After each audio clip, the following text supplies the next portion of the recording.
الحمدللہ رب العالمین والصلاة والسلام علی رسولہ محمد وعلی آلہ وصحبہ اجمعین اما بعد۔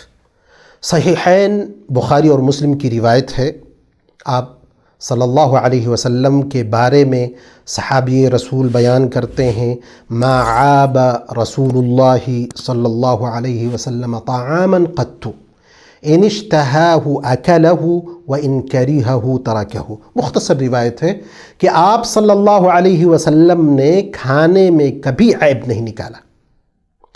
اگر خواہش ہوتی، پسند ہوتا تو کھا لیتے، اور اگر ناپسند کرتے تو چھوڑ دیتے، خاموشی کے ساتھ اس کو ترک کر دیتے۔ تو یہ حدیث بڑی عظیم ہے، مختصر سی روایت ہے جو ہمارے لیے بہت بڑا درس دیتی ہے۔ وہ یہ کی ہے ہم کھانوں میں عیب نہ نکالیں۔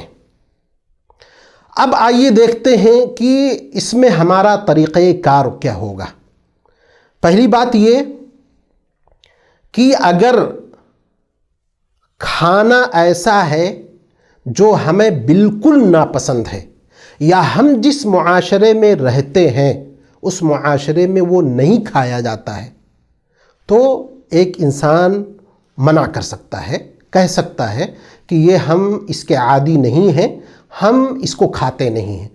کیوں؟ اس لیے کہ آپ صلی اللہ علیہ وسلم نے، جیسا کہ بخاری اور مسلم کی روایت ہے، ضب جس کو گوہ، سانڈا یا اس طرح کی جو بھی اپنی زبان میں لوگ کہتے ہوں، آپ کے سامنے رکھا گیا تو سلمان فارسی بھی موجود تھے، تو آپ صلی اللہ علیہ وسلم نے نہیں کھایا۔ انہوں نے سوال کیا کہ اللہ کے رسول، کیا یہ چیز حرام ہے؟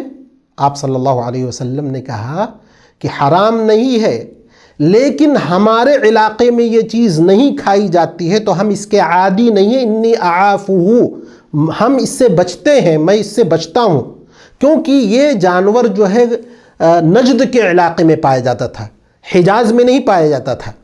تو آپ صلی اللہ علیہ وسلم نے منع کر دیا۔ تو ہم بھی اگر ایسا کرتے ہیں تو کھانے میں عیب نکالنا نہیں ہوا وہ۔ دوسری بات یہ ہے کہ عیب نکالنے میں اور تنبیہ کرنے میں فرق ہے۔ مثال کے طور پر کھانا میں نمک ہمیشہ سے زیادہ ہو رہا ہے تو آپ تنبیہ کر سکتے ہیں کہ نمک کم کیا جائے، یا کسی باورچی سے کھانا بنوا رہے ہیں، نمک کم ہو گیا، سامنے نمک رکھا ہوا ہے، تو انسان کہہ سکتا ہے کہ نمک کی کمی ہے، تھوڑا وہ نمک اٹھا کر دے دو، میں نمک اس میں ڈال لوں۔ تو تنبیہ کے لیے کوئی چیز اگر کہی جائے تو وہ عیب نکالنا نہیں ہے۔ اسی طرح کوئی شخص کسی ہوٹل سے کھانا خریدتا ہے اور وہ خراب کھانا دیتا ہے، تو وہ اس کو لوٹا سکتا ہے اور کہہ سکتا ہے کہ آپ کے کھانے میں فلاں خرابی ہے، ہم اس کو نہیں کھا سکتے ہیں۔ تو یہ عیب نکالنا نہیں ہوا، کیونکہ جب آپ پیسہ دیتے ہیں کہیں سے خریدنے کے لیے تو ایک طرح کا معاہدہ ہوتا ہے کہ وہ پیسے کی عوض جو چیز آپ کو دے رہا ہے صحیح و سالم ہو اور بہترین ہو، تو یہ بھی عیب میں سے نہیں ہے۔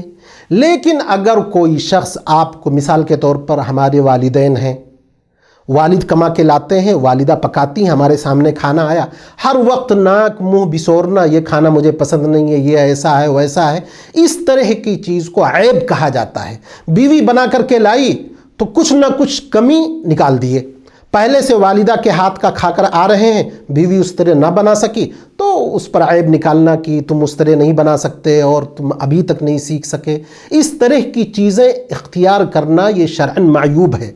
تو یہ جو چیزیں سب بیان کی گئی ہیں، اس میں ہر حال میں اگر کوئی شخص بچا رہتا ہے، یہاں تک کہ خریدتا بھی ہے اور خراب نکل جاتا ہے اور اپنے آپ کو بچا لیتا ہے کچھ کہنے سے، اسی طرح تنبیہ سے اس وقت بچا رہتا ہے، بعد میں تنبیہ کر دے، تو وہ بہترین شخص ہے جو ایسا رویہ اختیار کرتا ہے۔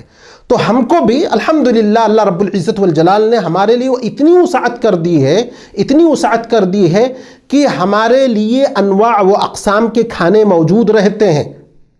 اللہ کے نبی صلی اللہ علیہ وسلم ایک گھر پہ پہنچتے ہیں، کہتے ہیں کچھ ہے؟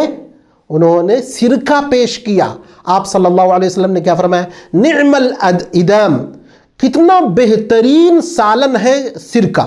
آپ غور کیجئے، سرکہ کوئی بہت بہترین سالن نہیں ہے، لیکن آپ صلی اللہ علیہ وسلم کی نظر میں اللہ کی نعمت کی قدر بہت زیادہ تھی، تو یہ قدر ہماری بھی نظر میں ہونا چاہیے۔